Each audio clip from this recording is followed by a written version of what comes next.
Coming up on show 903, the Audi e-tron GT RS is a Taycan copy/rival and both.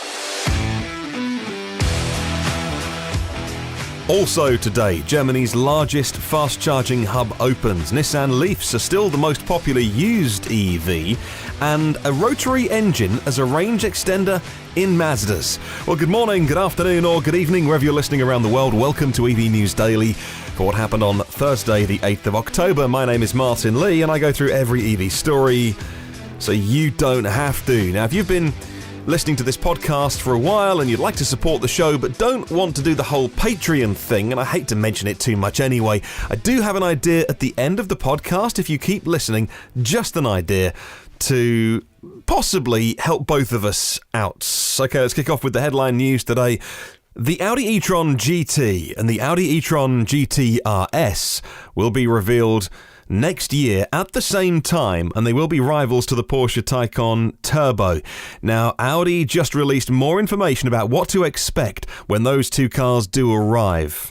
First, there will be a two-pronged approach, right, to the new e-tron GT's reveal. And if you're thinking of the e-tron at the minute as a big SUV, well, forget that. The e-tron GT is very much a low-slung, four-wheel drive, quattro-powered sports car.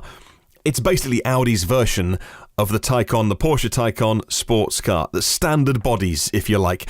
So the GT reveal and the GT RS reveal will be shown early next year, and they'll be rivals to the Taycan Turbo and the Taycan Turbo S. As already been established, the two will share more than simply the strategy.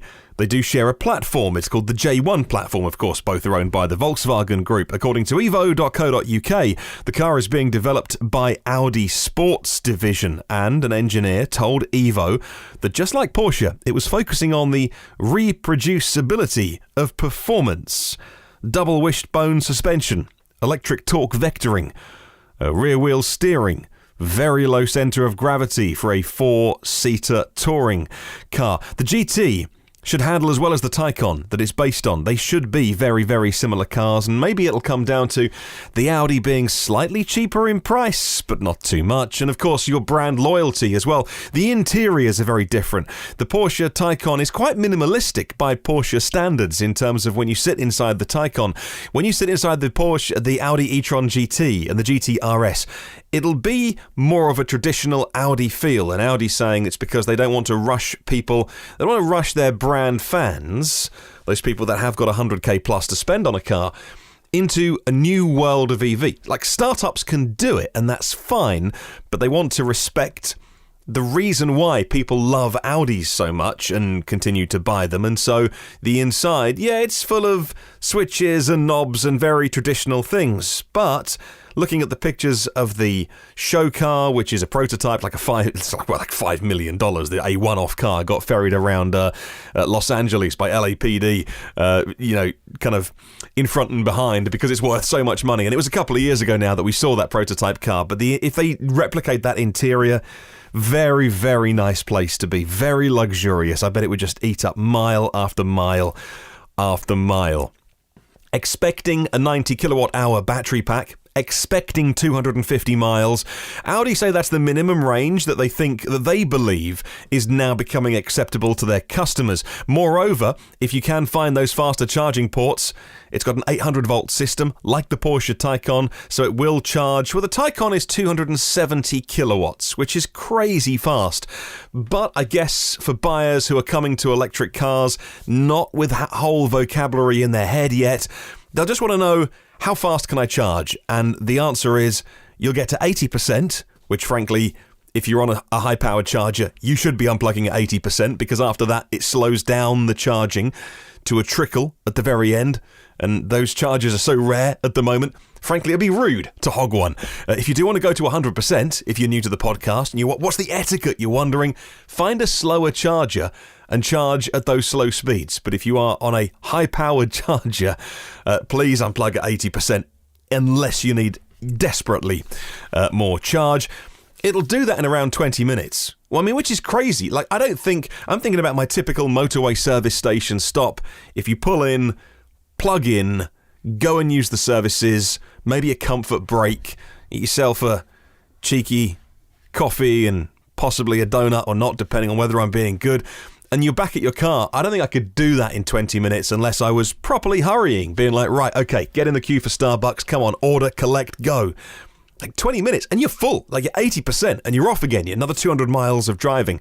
There's wireless charging that works with an inductive pad on the owner's garage, which I love. I don't think that technology is going to catch on anytime soon, despite my best wishes, because I think induction charging is cool, right? You just pull into your garage and just walk away. Like keyless entry is cool. You walk up to your car and the door is open. EVs don't need start buttons. Well, many of them do come with one. However, they don't need one. They shouldn't have one because they're electric. They should just work if your phone or your key is on you. And I do think the same is applicable to charging, because wireless charging, this is mind-blowing to some people, is as efficient as plugging in. It's around 90% plus efficient. People think, oh, well, if you're sending electrons through the air, then it's going to be wildly inefficient. Well, no, it's the same as putting your phone down on a pad. The latest wireless charging is so efficient. It's as good as plugging in.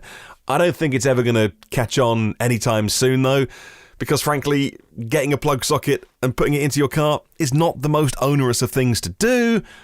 But I still love it. I think there's got to be wireless charging at some point, either like taxi ranks or something. I love it. And the Audi comes with that as well. You know the deal. Link in the show notes to Evo if you'd like to read more.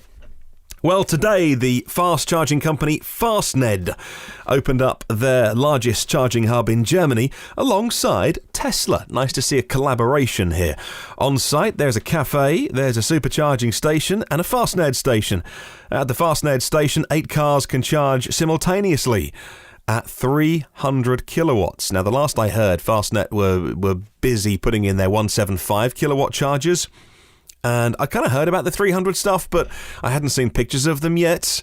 They've got their investor call next week. I'll jump on that if I can and get some more details on the company. I really rate Fastned as a charging company, and they're now putting in 300 kilowatt chargers.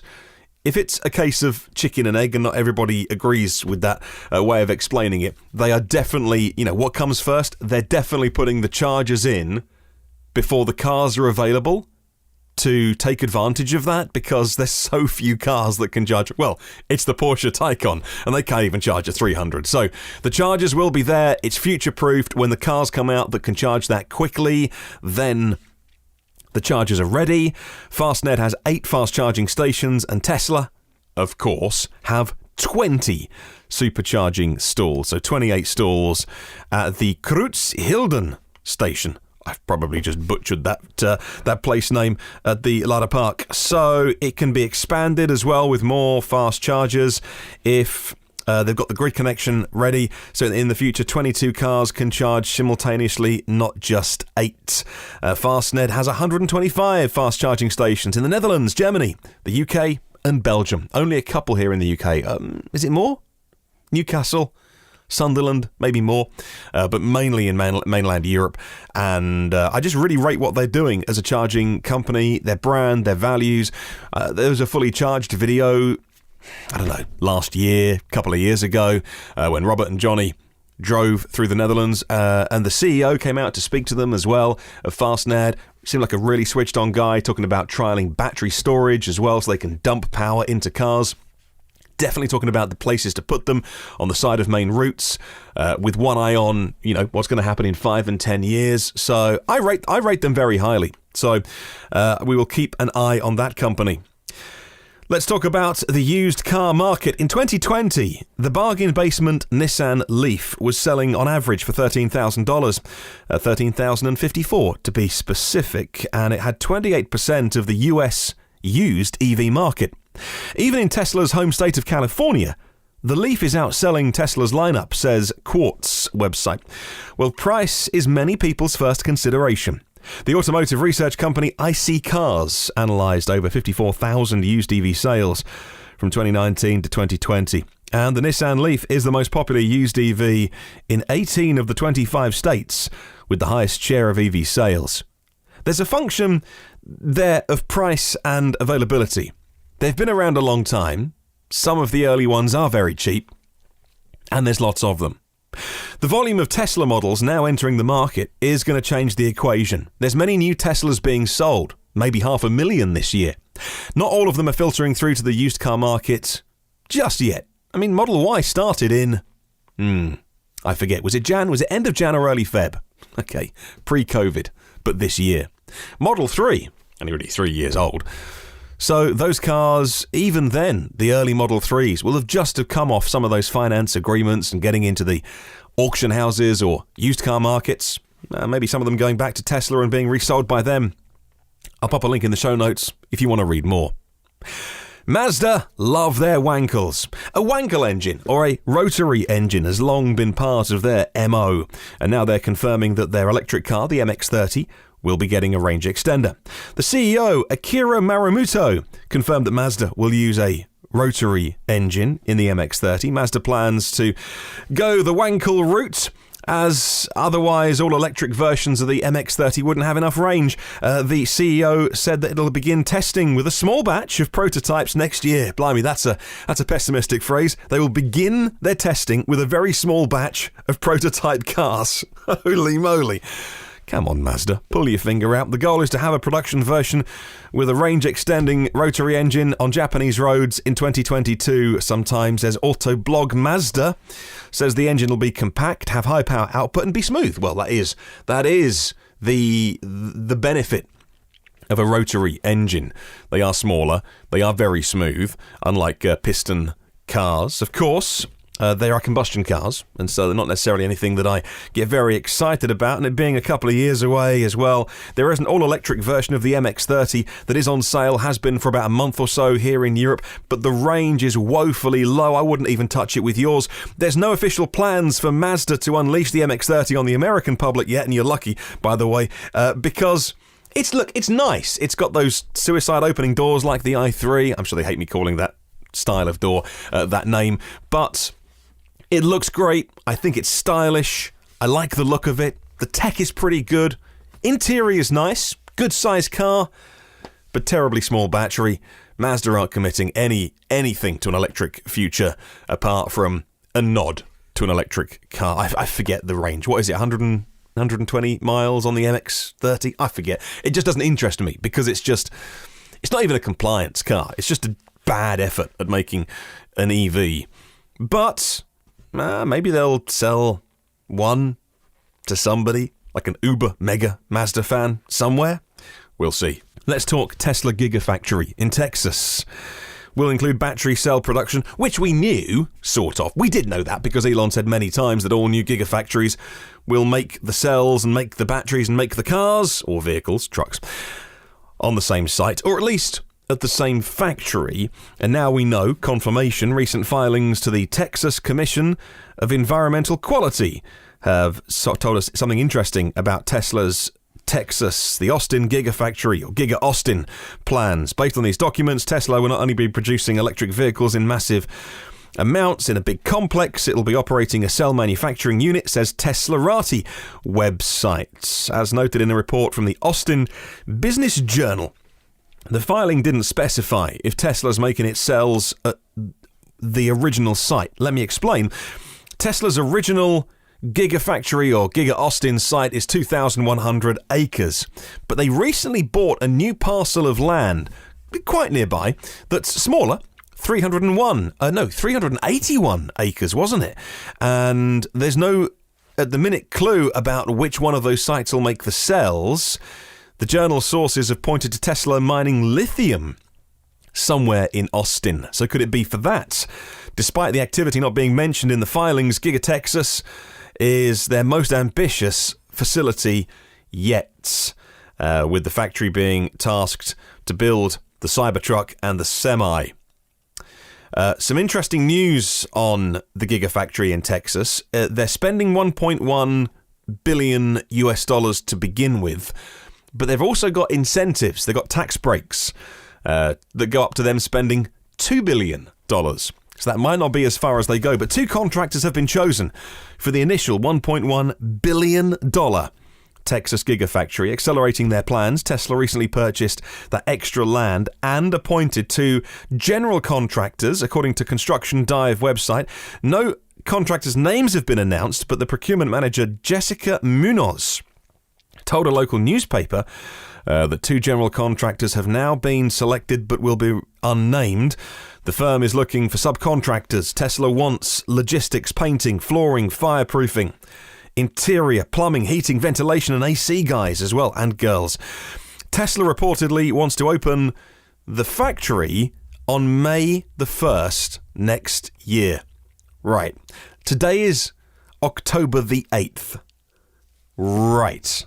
That is crazy fast. I'm not saying they'll be making cars or vehicles then, but they want a building up finish in the next 6 months, which would beat Giga Shanghai and would beat Giga Berlin by about 6 months. So when they say they want it open, I'm not sure in what state, but at this stage, I'm putting nothing past Tesla. And moving on, let's talk about the first Megapacks being deployed at the world's largest battery project with PG&E. The first Tesla Megapacks have been deployed at what will be the world's largest project in California. In February, it was approved and they started construction. Now, via a tweet, PG&E confirmed the first Megapacks have been installed and deployed.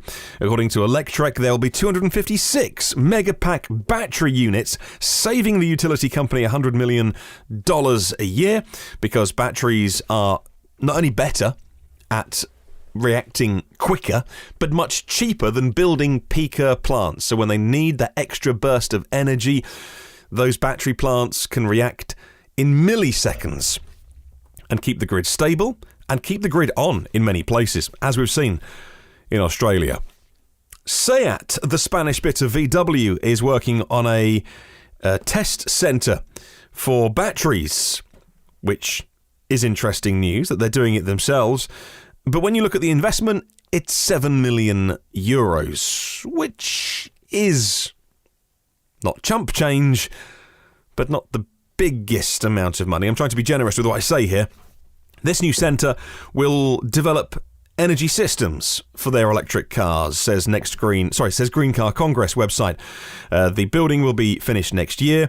It'll be 1,500 square meters. They'll have test spaces to evaluate batteries and evaluate different chargers, different voltage technologies for using in different electrified vehicles. Sounds like a pretty small scale test centre where perhaps they can try out, different charging units and just somewhere secure for their cars to be, maybe put them through hot weather testing or cold weather simulation, things like that. But it's not on the scale of, I'm not talking Tesla Battery Day scale here.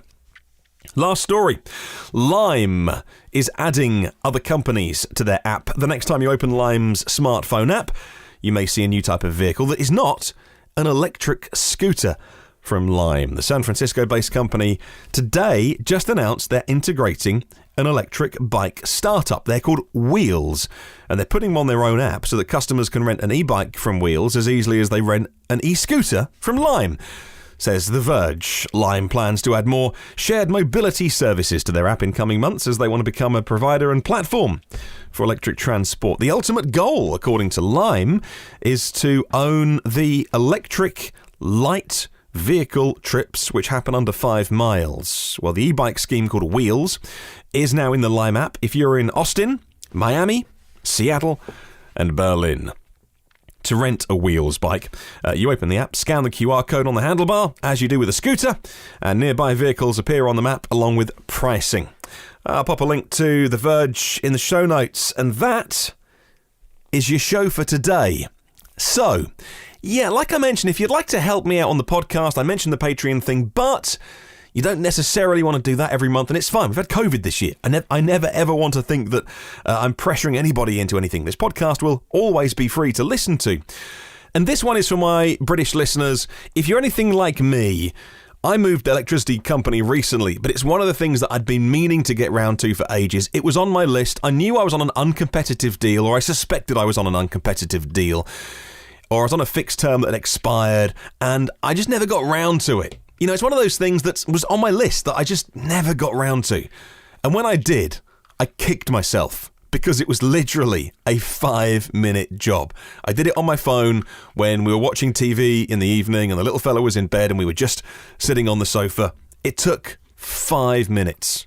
and I couldn't believe how easy it was. Now, I moved over to Octopus Energy because it's cheap overnight, it's 100% green energy, and frankly, with an EV, I can't believe I'd been spending so much money charging the car. Also, it meant that we changed the way that we lived a little bit. So, as it's so cheap overnight, we now do our washing. We just put the dishwasher on. It's got a timer, so it's not a hardship. And the tumble dryer goes on overnight, and our bills have gone down so much. Now, today is World Octopus Day. I don't know who declares these things or even who decides, but it is. So, Octopus Energy have decided that for the next 8 days, so what is that? Sort of roughly the end of the working week next week, they are going to double the credit that you get for signing up to them. It's £100. Now, in the summer, my Lecky bill's about 50 quid a month. So it's like getting free electricity for 2 months if you're anything like me. And the best thing is, I then get a £50 referral credit. So if you want to support this podcast and you don't want to do the Patreon thing and you don't want to sign up monthly, well, then maybe there's something in it for both of us. Maybe you could use my referral code. I've never given this out before. This is the first time I'm going to give this out, and it's just for no reason really that I don't want to bang people over the head with it. But if you wouldn't mind, if you're thinking about changing provider and you want to use my code, it'll help out both of us. Now, you're on the winning end of the deal here, because for the next 8 days, you get that double bonus. But again, if you're anything like me, life gets in the way and you forget to do it. Next week comes around, you're busy and work and family. So get it done today if you've been thinking about it. It's a 5-minute job and you must use my referral code for me to get that 50 quid and support this podcast so that I can continue to grow it and spread the word about EVs. Have a look in the show notes. Have a look on my Twitter. I'll pin it to the top of the page. Have a look on Facebook. Have a look on the podcast show notes. Have a look on the YouTube show notes. I'll put my Octopus referral code in there. And I'll just mention it now that you have to use that code, but there's something in it for both of us. And you get, at the end of the day, a nice big incentive to move. Got to be done by the 15th of October next week, though. Get it done. If you've been on the edge, just teetering on the edge of thinking, oh, I'm going to get that done sometime, get it done now. And you can help us both out. And let me know how it goes. My process was, and I went to the Agile tariff because I had smart meters installed from my previous provider that happened to work with Octopus, so I was kind of lucky. But even if I wasn't on Agile, the one that changes every half hour, which you've got to be a bit of a nerd to watch, I must admit. There are other tariffs. Whichever one you choose is going to be cheaper than what you're on at the minute, and it's going to be greener. And let me know how you go. Thank you for listening. There are 902 previous shows in the archive, wherever you get your podcasts from. Check it out. There's a blog, evnewsdaily.com, if you like to go online and read the news. Listen to the podcast on the website. And you can subscribe to the show as well in your favourite podcast app. It means you get it first and free and automatically before everybody else if you are a subscriber. If you do want to have a look at the Patreon thing, then feel free. My premium partners, Phil Roberts of Electric Future, Brad Crosby, Avid Technology, Porsche of The Village in Cincinnati, Audi of Cincinnati East, Volvo Cars of Cincinnati East, nationalcarcharging.com in the US, and AlohaCharge.com in Hawaii. And yes, I know that is in the US. I realise what I just said. I'm a Brit. Forgive me. Check out either of those websites. Derek Riley has the EV Review Ireland YouTube channel. And Richard at rsimons.co.uk, rsimons.co.uk, the electric vehicle specialist. Have a wonderful day. I will catch you tomorrow. And do remember, there is no such thing as a self-charging hybrid.